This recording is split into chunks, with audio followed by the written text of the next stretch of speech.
Bismillahirrahmanirrahim. Assalamu alaikum. The West Pakistan rules under Muslim Family Laws Ordinance 1961. 1961 का Muslim family law जो ordinance है उसका भी मैं एक अलग से लेक्चर बनाऊंगी। ये उसके रूल्स हैं। 20 जुलाई 1961 को बनाए गए थे ये preliminary. These rules may be called the West Pakistan rules under the Muslim Family Laws Ordinance 1961. In these rules, unless there is anything repugnant in the subject or context, form means form appended to these rules. Ordinance means the Muslim Family Law Ordinance 1961 जिसके ये rules बनाए गए. Register means register of nikah names prescribed under the rule 8 and section means section of the ordinance. मतलब 1961 वाले ordinance के जो section है यहाँ इस एक्ट में जहाँ कहीं भी लफ्ज़ सेक्शन का आएगा तो उसका मतलब वो ऑर्डिनेंस वाले सेक्शन लिए जाएंगे. Rule 3 है the arbitration council. Union council in which shall have jurisdiction in the matter for purpose of clause D of section 2 shall be as follows, namely, in the case of an application to contract another marriage under subsection 2 of section 6, it shall be the union council of the union or town in which the existing wife of the applicant, or where the husband has more wives than one, the wife with whom the applicant was married last is residing at the time of his making the application.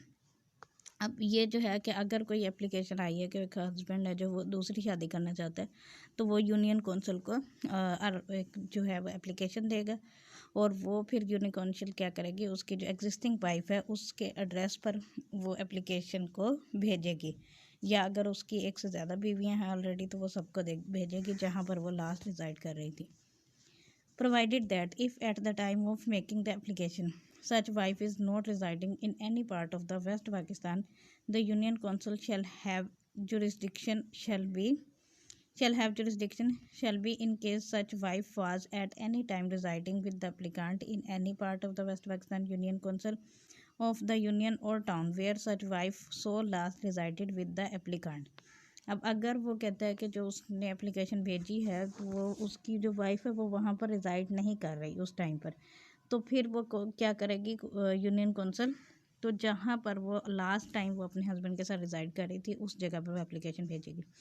In any other case the union council for the union or town where the applicant is permanently residing in West Pakistan in the use of notice of talaq under subsection 1 of section 7, it shall be the union council of the union or town in which the wife in relation to whom talaq has been pronounced was residing at the time of pronouncement of तलाक. अगर तलाक का notice है तो फिर क्या करेगी कि वो यूनियन कौंसिल को जो उसकी वाइफ जहाँ पर भी वो तलाक प्रोनाउंस की गई है जिस जगह पर वो रिज़ाइड कर रही थी उस प्रोनाउंसमेंट ऑफ तलाक के वक्त तो उस जगह वो नोटिस भेज देगी. Provided that if at the time of pronouncement of talaq such wife was not residing in any part of the West Pakistan Union Council that shall have jurisdiction shall be, और अगर तलाक की pronouncement के वक्त वो उसकी wife जो है वो पूरे वेस्ट पाकिस्तान में कहीं पर भी रह रही थी. ये वेस्ट पाकिस्तान का लफ्ज़ इसमें बार बार इसलिए आ रहा है क्योंकि ये वेस्ट पाकिस्तान के लिए बनाया गया था जो 1961 में अयूब खान के दौर में, उस वक्त ईस्ट पाकिस्तान जो बांग्लादेश है करंटली और वेस्ट पाकिस्तान जो कि पाकिस्तान अब है, तो वो उस हवाले से ही लाज बनाए जाते थे. वो उधर अपने लाज बनाते थे, ये इसके लिए अलग लाज बनाए जाते थे. In case such wife was at any time residing with the person pronouncing the talaq in any part of the West Pakistan Union or town where such wife last resided with such person, ये वही बात दोबारा है कि वो अगर मतलब किसी भी तरह की कोई भी एप्लीकेशन अगर यूनियन कौंसिल के पास आती है तो उसका जो फर्स्ट ड्यूटी है कि वो उसकी वाइफ को नोटिस करे जहाँ पर वो रिज़ाइड करी. अगर वो वहाँ रिज़ाइड नहीं कर रही तो फिर जिस जगह वो लास्ट रिज़ाइड कर रही थी वहाँ पर भेजेगी, या फिर जहाँ पर उसकी परमानेंट रेजिडेंस है तो वहाँ पर भेज देगी. In case of application for maintenance under section 9, it shall be the union council of the union or town in which the wife is residing at the time of her making the application, and where application under this section that section is made by more than one wife, it shall be the union council of the union or town in which the wife who makes the application first is residing at the time of her making the application. जिस time मतलब जिस जगह पर भी वो रह रही है, अगर ये मेंटेनेंस की एप्लीकेशन है वाइफ की तरफ से, वाइफ जो है वो मेंटेनेंस के लिए सूट भी फाइल कर सकती है और यूनियन काउंसिल को भी अप्लाई कर सकती है under the West Pakistan rules 1961 के तहत। इस सॉरी सेक्शन 9 के तहत 1961 वाला जो एक्ट है ऑर्डिनेंस है उसके 9 के तहत वो मेंटेनेंस के लिए एप्लीकेशन दे सकती है यूनियन काउंसिल को भी। मतलब अगर हस्बैंड जो है वो खर्चा नहीं देता तो उसके लिए वो उसको अप्लाई कर सकती है, और अगर एक से ज़्यादा बीवियाँ तो वो भी कर सकती हैं। और वो क्या करेगा, जहाँ पर वो रिजाइड कर रहा होगा उसके हस्बैंड, तो वो उसको नोटिस करेगा यूनियन काउंसिल। 13A है जी, whereabouts of the wife who is to be supplied a copy of notice of talaq under subsection 1 of section 7 the ordinance are not known to the husband or cannot with due diligence be ascertained by him. He may, if so permitted by the chairman, give notice of the talaq to the wife through her father, mother, adult brother और adult sister. ये इसमें, और जो CPC का section order 5 है ना, उसमें भी इसी तरह का वो एक तरीका प्रोसीजर बताया गया कि अगर वो जो डिफेंडेंट है वो वहाँ पर रिजाइड नहीं कर रहा और मतलब वो ढूंढने से भी नहीं पता चल रहा कि वह कहाँ मिल रहता है, तो फिर उसकी अडल्ट मेल फैमिली मेम्बर को सर्विस नोटिस सर्व किया जाएगा CPC के तहत। लेकिन इसमें है कि उसके फादर को भी दिया जा सकते हैं, उसको मदर को भी दिया जा सकते हैं, उसके अडल्ट भाई को या अडल्ट सिस्टर को, मतलब बहन भाई माँ बाप 4 लोगों को नोटिस सर्व किया जा सकते हैं। ये इंपॉर्टेंट बात है इसमें याद रखने के हवाले से, क्योंकि जनरली जो लॉ में बताया गया होता है वो सिर्फ अडल्ट मेल मेंबर को ही नोटिस सर्व किए जाते हैं इन केस अगर डिफेंडेंट नहीं मिल रहा होता तो, लेकिन इसमें थोड़ा सा चेंज है। अच्छा जी, और if their whereabouts are not known to the husband or can not with due diligence ascertained by him with the permission of the chairman, serve the notice of the talaq on her by publication in a newspaper approved by the chairman having circulation in the locality where he last resided with the wife. अब अगर तो वो उसके note बहन भाई माँ बाप उसका भी एड्रेस नहीं मिल रहा, तो फिर क्या होगा कि वो अखबार में इशू कर देंगे तलाक का नोटिस, और उस अखबार में जहाँ पर उसकी वाइफ जो है लास्ट रिजाइड कर रही थी, मतलब वो अखबार में इसलिए करते हैं ताकि फिर वो उसको नहीं पता चला तो हो सकता है कोई और पढ़ ले और वो उसको इन्फॉर्म कर दे। Where a non Muslim has been elected as a chairman, a union council. The union council shall as soon as may be elect one of its Muslim members as chairman for the purposes of this ordinance in the manner prescribed for the election of a chairman of union council. Union council का chairman जो है वो मुस्लिम होगा. All proceeding before an arbitration council shall be held in camera unless the chairman otherwise directs with the consent of the all parties. सारी proceeding जो भी arbitration council में होंगी इन कैमरा होंगे। इन कैमरा से मुराद होता है कि वो किसी के सामने नहीं होंगी, मतलब एक बंद कमरे में होंगे जहाँ पर वो पार्टीज होंगी सिर्फ, और वो आर्बिट्रेशन काउंसिल का जो चेयरमैन है वो होता है या उसका अमला होता है बस।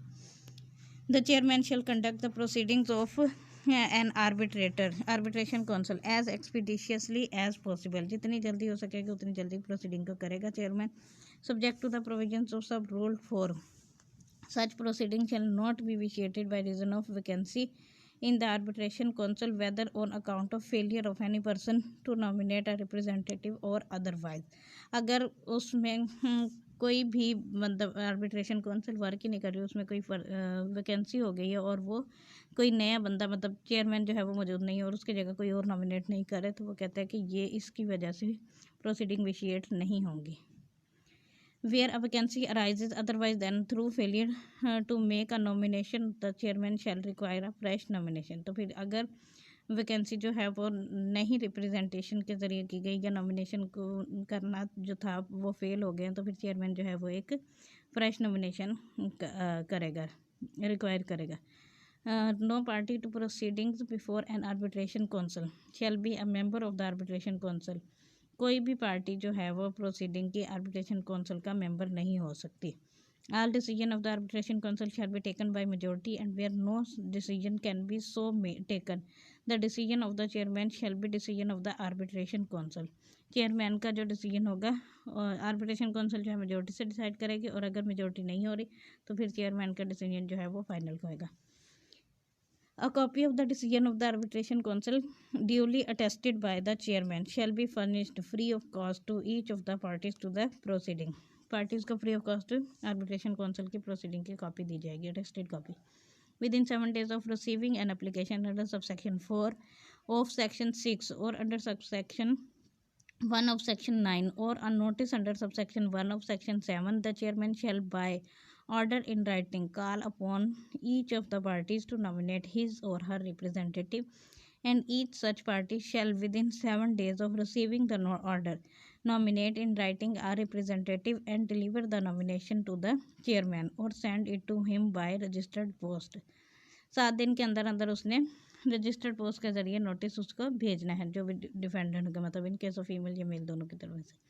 Where a representative nominated by a party is by reason of illness or otherwise unable to attend the meetings of the arbitration council or willfully absents himself from such meeting or has lost the confidence of the party may with the previous permission in writing the chairman revoke the nomination and make within such time as the chairman may follow a refresh nomination.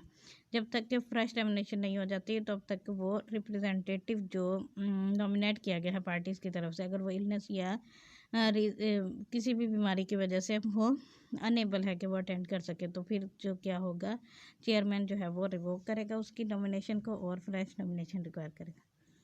Provided that where a party on whom the order is to be served is residing outside Pakistan, the order may be served on such party through the consular officer of Pakistan in or for the country where such party is residing. अगर जो है वो party जिसको order सर्व किया जाना है वो पाकिस्तान से बाहर रिजाइड कर रही है, तो फिर क्या होगा, कॉन्सुलर ऑफिसर ऑफ पाकिस्तान के ज़रिए उसको भेजा जाएगा. Where a fresh nomination is made under rule 2, it shall not be necessary to commence the proceeding before arbitration council de novo unless the chairman for reason to be recorded in writing directs otherwise. अगर arbitration council जो है वो नई nomination होती है तो फिर proceeding जो है नए सिरे से स्टार्ट करने की ज़रूरत नहीं है, सिवाय इसके कि चेयरमैन को लगता है कि वो नए सिरे से स्टार्ट कर देनी चाहिए. 6 ये है जी, where it is made to appear to the collector whether on the application of a party to the proceeding और on his own information that the chairman is interested in favor of a party to any proceeding before the arbitration council or is prejudiced against any such party, or that the chairman is misconducting himself in any such proceeding, the collector may, after giving notice to all the parties to the proceedings, appoint any other member of the union council as the chairman for the purpose of this ordinance, and pending the passing of such orders may stay the proceeding before the arbitration council. Chairman जो है वो arbitration council की proceeding को stay भी कर सकते हैं on the application of party या ऑन इंफॉर्मेशन पर. A collector passing in an order under this rule shall record in writing his reasons for the आगे है ही नहीं उसमें, मतलब जो है वो उसमें कोई भी ऑर्डर पास किया जाएगा तो वो बगैर रीजनिंग के पास नहीं किया जाएगा, ये स्टे के हवाले से. रूल 7 है रजिस्ट्री ऑफ मैरिज को जो रजिस्टर्ड करवाने के हवाले से जो प्रोसीजर है वो. Any person component or to solemnize a marriage under Muslim law may apply to the Union Council for grant of license to act as nikah registrar under Section 5. कोई भी शख्स जो है वो सेक्शन 5 के तहत निकाह रजिस्ट्रार के तौर पर लाइसेंस के लिए वो एप्लीकेशन दे सकता है यूनियन काउंसिल को. If the Union Council, after making such inquiries as it may consider necessary, is satisfied that the applicant is a fit and proper person for the grant of a license, it may, subject to the conditions specified therein, grant a license to him in Form 1. तो Form 1 जो आगे दिया होगा उसके तहत वो उसको licence grant कर देगी union council. A license granted under this rule shall be permanent and shall be revocable only for the contravention of any of the conditions of the license granted under this rule. इस rule के तहत अगर किसी को grant किया जाएगा licence निकाह खां के तौर पर तो वो परमानेंट होगा, उसको रिवोक नहीं किया जा सकता सिवाय इसके कि उसने कोई टर्म्स एंड कंडीशन की वायलेशन की है. If any person to whom a license has been granted under this rule contravenes any of the conditions of such license, he shall be punished with simple imprisonment for a term which may extend to 1 month or with fine which में extend to 200 rupees. तो उसे 1 महीने की सज़ा और 200 रुपये का fine होगा अगर उसने कोई कंट्रावेंशन की है किसी भी कंडीशन की. The union council shall on payment of such cost as may be determined by the provincial government supply to every nikah register a bound of registered nikahnama in form 2 and seal bearing the inscription the seal of the nikah registrar or ward. और अगर और फिर union council जो है जिसको भी निकाह खां के तौर पर अपॉइंट करेगी तो उसको एक रजिस्टर प्रोवाइड करेगी प्रोविंशियल गवर्नमेंट, और उसके साथ उसकी सील भी होगी निकाहनामे की, मतलब मोहर होगी, stamp. Each register shall contain 50 leaves consecutively numbered, each leaf having a nikahnama in the quadruplicate and the number of leaves shall be certified by the chairman। तो हर पेज जो निकाह रजिस्टर होता है उसमें 50 परतें होती हैं और हर परत जो है वो 4 पर मुश्तमिल होंगे, मतलब each leaf having a nikahnama in the quadruplicate, हर परत के 4 कॉपीज होती हैं और हर परत के ऊपर जो वो है चेयरमैन जो है वो सर्टिफाइड करता है। Notwithstanding the payment of cost under sub rule 1 the register and the seal shall remain the property of the union council. अब जो रजिस्टर और जो सील है वो प्रॉपर्टी यूनियन कौंसिल की, निकाह खां की नहीं है। मतलब अगर वो उसका लाइसेंस कैंसिल हो जाता है तो वो रजिस्टर भी और सील भी वापस करेगा।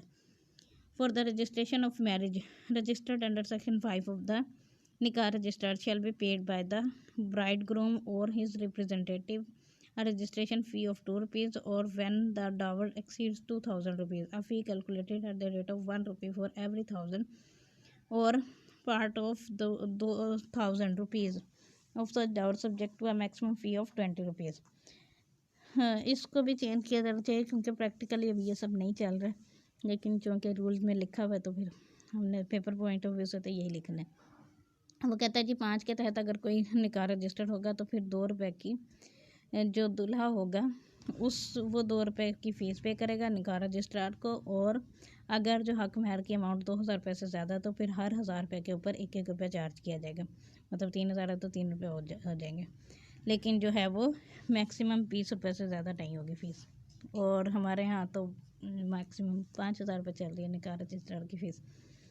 अच्छा जी, of the fees received under sub rule 1 nikah registrar shall retain for himself 80% and shall pay the remaining 20% to the union council। अब वो जो अगर 20 रुपये उसने मिले हैं तो उसका 80% वो खुद रखेगा और 20% यूनियन काउंसिल में जमा करवाएगा। Where dower consist of property other than money or partly of such property and partly of money, the valuation of the property shall for the purpose of fees under sub rule 1 be the valuation as settled between the parties to the marriage।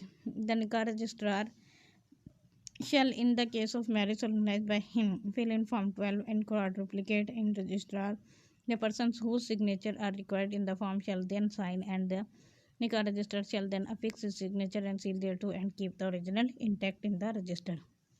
वो खुद sign करेगा और उनसे sign करवाएगा जिसके उसमें required है निकाह नामे में, निकाह रजिस्टर में, उसमें वो जो 4 परतें हैं वो सारी की सारी फिल करेगा। अच्छा जी, आगे है the duplicate and triplicate of the nikahnama filled in as aforesaid shall be supplied to the bride and the bridegroom respectively on the payment of 50 paisa each, and the quadruplicate shall be forwarded to the union council. मतलब जो 4 परतें हैं उसमें से एक जो register के अंदर ही रहती है, एक दुल्हन वालों को मिलती है, एक दूल्हे वालों को, और एक यूनियन काउंसिल में जमा करवाई जाती है। If any person required by this rule to sign the register refuses to sign, he shall be punishable with imprisonment, simple imprisonment for a term which may extend to 1 month, or with fine which may extend to 200 rupees, or with both। अगर वो sign जिसके require है वो sign नहीं करता register पे तो फिर जो है 1 महीने की सिंपल इम्प्रिजमेंट हो सकती है और फाइन भी हो सकता है जो कि 200 रुपये तक का होगा, और ये दोनों भी हो सकते हैं। Where a marriage is solemnized in Pakistan by a person other than the nikah registrar, such person shall fill form 2 to be had loss on payment of such price as may be determined by the provincial government. The persons whose signature required in the form shall then sign, and the person solemnizing the marriage then fix his signature to the form and ensure delivery as expeditiously as possible of the same together with the registration fee or to the nikah registrar of the ward where the marriage is solemnized। वो कहता है कि अगर किसी ने निकाह registrar से निकाह नहीं करवाया, खुद किसी ने कर लिया, तो फिर भी ये जो फॉर्म 2 है वो फिल करना ज़रूरी है। वो खुद फिल करेगा और उसको उसकी जो फ़ी है वो पे करेगा, और उसके अलावा जो है उस फॉर्म के ऊपर जिसके साइन चाहिए होते हैं वो साइन करवाएगा। और अगर जो है वो और जितना जल्दी हो सके, जितना मुमकिन होगा उतनी जल्द से जल्द इस निकाह को रजिस्टर करवाएगा। If any person required by this rule to sign the form refuses to sign, he shall be punishable with imprisonment for a term which may extend to 1 month or with extend to 200 rupees. 1 महीना और 200 रुपये की fine है अगर कोई register पर sign नहीं करता तो। In the case of marriage solemnized outside Pakistan by a person who is a citizen of Pakistan, such person shall ensure delivery of Form 2 filed in accordance with the provisions of Rule 11 together with the registration fee the consular officer of Pakistan in for the country in which the marriage is solemnized for onward transmission to the Nikah registrar of the ward of which the bride is a permanent resident, and in case the bride is not a citizen of Pakistan, to the Nikah registrar of the ward of which the bridegroom is such resident। अच्छा, यहाँ ward से मुराद वो guardian and ward वाला ward नहीं है, यहाँ ward से मुराद है वो इलाका या वो एरिया जहाँ पर मतलब जो स्पेसिफिक एक वार्ड मुतय्यन की जाती है और वहाँ पर यूनियन कौंसिल बना दी जाती है, तो वो वाली वार्ड मुराद है यहाँ से। इससे वो गार्डियन एंड वार्ड वाला मतलब माइनर मुराद नहीं है इसमें। अच्छा जी, वो कहता है कि अगर कोई पाकिस्तान से बाहर रहता है तो भी उसका रजिस्टर करवाना ज़रूरी है और वो कौंसलर ऑफिसर के ज़रिए रजिस्टर्ड होगा। In the case of marriage solemnized outside Pakistan by a person who is not a citizen of Pakistan, the bridegroom, and where only the bride is the such citizen, the bride shall, for the purpose of filing in as far as may be Form 2, be deemed to be person who has solemnized the marriage under sub Rule 1। और अगर जो है वो दूल्हा पाकिस्तान का citizen नहीं है और दुल्हन पाकिस्तान की सिटीज़न है तो फिर वो जो दुल्हन है जो उस फॉर्म को फिल करेगी लाजमी Form 2 का। On receipt of Form 2 under Rule 11 or 12, the Nikah registrar shall proceed in the manner provided in Rule 10 as if the marriage had been solemnized by him। और अगर बाद में भी इस फॉर्म को फिल किया जाता तो निकाह रजिस्ट्रार ऐसे ही फिल करेगा जैसे कि उसने खुद ही वो निकाह करवाया था। Provided that except where the marriage has been solemnized within his jurisdiction, it shall not be necessary for the Nikah registrar to obtain the signatures of the necessary persons। अब वो कहता है कि अगर मैरिज जो है वो उसकी जुरिस्डिक्शन में हुई है, हाँ, it shall not be necessary for the nikah registrar to obtain signature of the necessary person. अगर उसकी provided that except where the marriage has been solemnized within his jurisdiction, it shall not be the necessary for the nikah registrar to obtain the signature of the necessary person. अगर उसकी jurisdiction में ही वो निकाह हुआ तो फिर necessary person के signature लेने की ज़रूरत नहीं है। 14 है जी polygamy. In considering the whether another proposed marriage is just and necessary during the continuance of an existing marriage, the arbitration council may without any prejudice to its general powers to consider what is just and necessary have regard to such circumstances as the following amongst others। Sterility. अब ये वो कहता है कि अगर एक कोई शख्स जो है वो दूसरी शादी करना चाहता है और वो उसका अप्लाई करता है और जो आर्बिट्रेशन काउंसिल है वो ये मामला देखती है कि उसकी जो वो है सेकंड मैरिज जो है वो नेसेसरी है। क्यों नेसेसरी है? स्टेरिलिटी ये इसको कहते हैं बांझपन को। फिजिकल इन्फर्मिटी या फिर वो फिजिकली बहुत ज़्यादा कमज़ोर है, physically unfitness for the conjugal relation or wilful avoidance of a decree for restitution of conjugal rights or insanity or the part of an existing wife, जो उसकी पहले वाली वाइफ है वो इनमें से कोई भी अगर प्रॉब्लम है तो फिर जो है वो आर्बिट्रेशन काउंसिल जो है अलाउ कर सकती है हस्बैंड को दूसरी मैरिज के लिए। Application under subsection 1 of section 6 of permission to contract another marriage during the subsistence of an existing marriage shall be in writing, shall state whether the consent of the existing wife or wives has been obtained thereto, shall contain a brief statement on the grounds on which the new marriage is alleged to be just and necessary, shall bear the signature of the applicant and shall be accompanied by a fee of 100 rupees. 100 रुपये की फ़ी देगा और उस application पे signature करेगा और फिर उससे अप्लाई करेगा। 16 रिवीजन।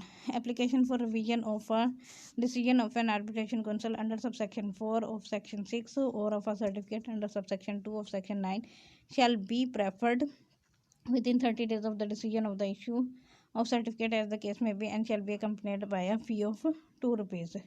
तो 2 रुपये की फ़ी के साथ रिवीजन जो है वो 30 दिन के अंदर अंदर फाइल की जा सकती है आर्बिट्रेशन काउंसिल के डिसीजन के खिलाफ। The application shall be in writing set out the ground which applicant seeks to have decision of the certificate issued revise and shall bear the signature of the applicant, और उस पर applicant के signature और seal भी होंगे। अच्छा जी, 17 है records and their inspection ETC as soon as may be after the application council has given its decision under rule 6 the record of the proceeding before it in which such decision has been given shall be forwarded by the chairman to the officer of the union council where it shall be preserved for a period of 5 years from the date of decision। 5 साल तक जो proceeding है arbitration council के उनको संभाल के रखा जाएगा। The card duplicate of the nikahnama forwarded by the nikah registrar under sub rule 210 shall be preserved in the union council until such time as the register containing the original is on being completed by deposited by the nikah registrar in such office. The completed register to receive shall be preserve permanently. जो निकाह registrar वाला register है उसका permanently save रखा जाता है। In the office of union council there shall be prepared and maintained by and index of the contents of every register and every entry in such index shall be made so far as practicable immediately after the nikah registrar has made an entry in the register। The aforesaid index shall contain the name, place of residence, father name of each party to every marriage registered within the union town as the case may be at the dates of marriage and registration। ये निकाहनामे के contents है कि उसमें parties के particular सारे लिखे जाएंगे, उसका फादर नेम, रेजिडेंस वगैरह। Subject to the previous payment of the fees prescribed in sub rule 2 and 3 index, and the sub registrar shall at a reasonable time to be open to inspection at the office of the union council any person applying to inspect the same and copies of entries in the index and register duly signed and sealed by the chairman shall be given to all persons applying for such copies। कोई भी शख्स जो है वो इस document की inspection कर सकता है, लेकिन वो उसकी फ़ी पे करेगा। Fee for inspection of the index or registered shall be 50 paisa. The fee for certified copy of all or any of the entries relating to marriage shall be for those index 50 paisa और registered के लिए 2 रुपये की। Fee payable under this rule shall be credited to the council. 20 है जी payment of fees except fees payable to the nikah registrar which shell be paid in cash. All fees payable under these rules shall be paid in non judicial stamp. Non judicial stamp के जरिए वो pay की जाएगी fees. 21 complaints no court shall take cognizance of any offence ordinance the ordinance or these rules save on the complaint in writing by the union council stating the facts constitute the offence. Union council की application पर ही court cognizance लेगी, otherwise नहीं लेगी। 21 में complaint है। ये उसके जो फॉर्म हो गए वार्ड के कंडीशन, और ये जो है इसके ये निकाह नामे के जो पर्टिकुलर्स है सारे। एक दफ़ा थोड़े से पढ़ देती हूँ। वैसे इसका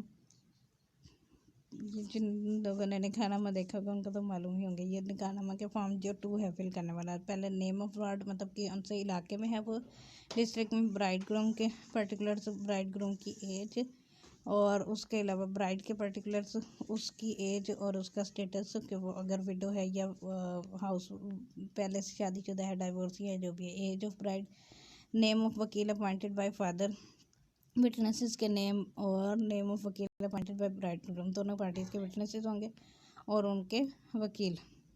उसके अलावा डेट जिस दिन मैरिज हो रही है, amount of dower, how much of dower is marginal prompt and how marginal deferred, whether any portion of the dower is paid, अगर कुछ पे किया गया है या बाकी है तो वो उसके डिस्क्रिप्शन। 16 में जो अगर उसमें कोई प्रॉपर्टी दी गई है तो वो उसकी डिस्क्रिप्शन। 17 उसका स्पेशल कंडीशन अगर कोई है।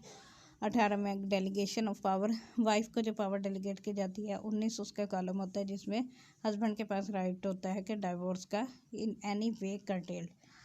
अगर मतलब अगर वो डाइवोर्स देगा तो फिर उस पर जो कंडीशंस वगैरह लगाई जाती हैं। बीच में whether and document as drawn up at the time of marriage relating to dower maintenance, अगर कोई डॉक्यूमेंट बना है मैरिज के टाइम पर तो वो उसकी डिटेल 21 में। अगर ब्राइड ग्रूम के जो है वो एग्जिस्टिंग वाइफ है तो वो उसके हवाले से लिखा जाएगा कि उसने आर्बिट्रेशन काउंसिल से परमिशन ली है या नहीं ली।